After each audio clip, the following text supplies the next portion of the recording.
But some important directives came from the market regulator Sebi yesterday. It has tightened the delisting norms. Now companies need 25% of the shareholders to approve, and that is the list on the day of the board meeting. And this contrasts with 50% of the shareholding that had to agree to delisting. Will delisting become difficult as well? What are the views on the tightened insider trading norms, where a whole host of people related to the company will now come under the insider trading norms? Jane Gupta, former Executive Director Sebi and currently Managing Director Shareholders Empowerment Services, is with us in the studio. Good morning, Mr. Gupta. Morning. Thank you very much for making it to our studio at such an early hour. Well, first, the insider trading rules. The Sebi has included some associated people like relatives, associated persons, buyers, sellers, key clients who may have price-sensitive information. Is that the way to go? See, you will have to look into the entire background.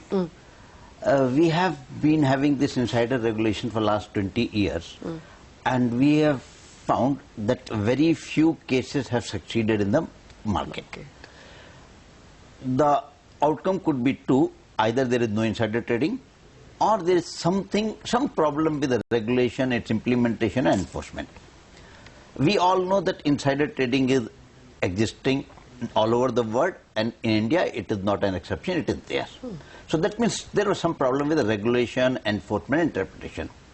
One part has already been dealt with by amendment to SEBI Act, where SEBI has been given certain powers for call data records, etc. Because SEBI always used to hit the wall when they were investigating.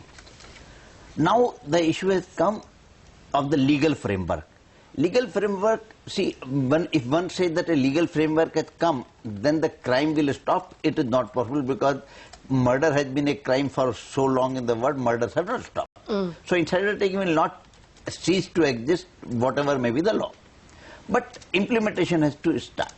So what SEBI has done is this, based on experience in the past, that many a times on the technical difficulty, Honorable SAT would set aside the SEBI order. Yes. So they have tried to take care of all those difficulties which SEBI used to face on the technical ground by changing the definition, by explaining the definition, by defining what is unpublished price sensitive information, by definition of insider, and all these things. So hopefully what will happen, that on technical grounds, rejections of SEBI order by SAT are likely to come down. Effectiveness will happen, that how SEBI goes about an investigation and report. One thing which is there, by this enlarging of definition, a large number of people will come into the insider's domain. Now, SEBI will have to be very, very clear that they do not increase the number of cases. Say, for example, I am related to somebody who is the managing director or something, and I have sold 50 shares. That person may not be knowing, I may not be knowing. And this unnecessarily a case of 50 shares. So materiality will have to come into play into this. Yeah. It is not a case that materiality is the only important thing, but materiality will have to be taken into account. Otherwise, we may get thousands of insider trading cases where the real insider trading could be 10 or 20. Who are the relatives? That definition, it has not come, but many people are relative. Because there are lots of siblings who are not on talking terms, and they could be selling. You look at Amarchand Mangaldas now. So if that could be happening, then it can happen anywhere. And the fact of the matter is this, we really do not know, I do not know what my son would be buying and selling in the market. And if even living in the same home, I would not say that my son trades, but when he buys something on Flipkart, I do not know. I know only when the parcel arrives. So you really do not know what is the activity of your siblings or son or daughters or their relatives. So it's a very difficult situation, but we'll have to live with it, and maybe going forward, when the regime experience increases, probably some changes could happen. Okay, so that's the ambiguity as far as the insider trading rules are concerned. But what about the delisting norms that have been tweaked? You know, the tough condition that most people are talking about is that on the date of the board meeting, 25% of the number of public shareholders need to tender in their shares. how Not in the onerous data public. They had 25% number. That is one thing you have caught very clearly, because till yesterday everybody was talking about 25% by volume. It is 25% by number, which in my opinion is a difficult condition. I do not have the statistics, but if you go by statistics, you will find that most of the successful offers were because a few number of people had tendered the share. And the objective of Sebi is to plug that thing, that few people connected with the management or in concert with the management were able to make it. So Sebi wanted the public participation. But this condition, going forward, we will test the waters whether it is possible or not. But this is a little onerous condition.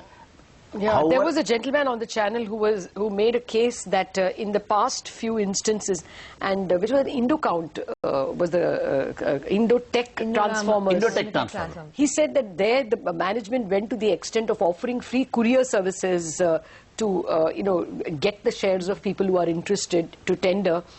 Assuming, of course, they were not dematerialized. And even then, all they could manage was 10%. That is the maximum ever tendered in terms of number of shareholders. So his point was this will practically kill all delisting. Would that be your view? I would not be an astrologer and say what will happen. But I would say that it is a rather difficult condition. But Sebi must have thought very well that what is to be done, because when in the paper that they had given quite a number of options. So they, in their wisdom, thought that this is the best option, but it is not cast in stone. After 5 or 6 months, when the offers are there and some failures are there or success are there, probably it can be tweaked. Okay, Mr. Verma, just one question from my end before we run out of time. There has been no specific plan to make it tougher for willful defaulters to raise money from the capital markets. Would that disappoint you? See, as of now, Sebi has not come out with any rules for a defaulter. They said that we are in the thinking process. My point is very simple, that the integrity of the financial market or securities market or the capital market, whatever may, is dependent on each and every pillar of the market. And everybody has to work in a coordinated manner. It should not happen that RBI has a separate policy, Sebi has a separate policy, and they are not on talking terms. They have to be on talking terms, they have to be cooperative. One has to make life difficult for willful defaulter, the person, not the company. Because company can never be willful defaulter. It is the person behind the company, either the management or the promoter. So it should not happen that person A, who is the willful defaulter in a company A, should not be allowed to go scot-free in company B and raise money from public and make it a future default. On the other hand, it should not penalize the existing shareholder of company A, B or whatever it may be. So there should be a method by which the shareholders who are not guilty or who are not party to the willful default should not be made to suffer. So if somebody wants to take over the company, somebody wants to support the company, that fundraising should be allowed. Otherwise, what will happen? You will end up penalizing the person who you never intended to penalize. Point taken, sir. Thank you very much for joining in and giving us this perspective. So Sebi is still mulling over those defaulter rules.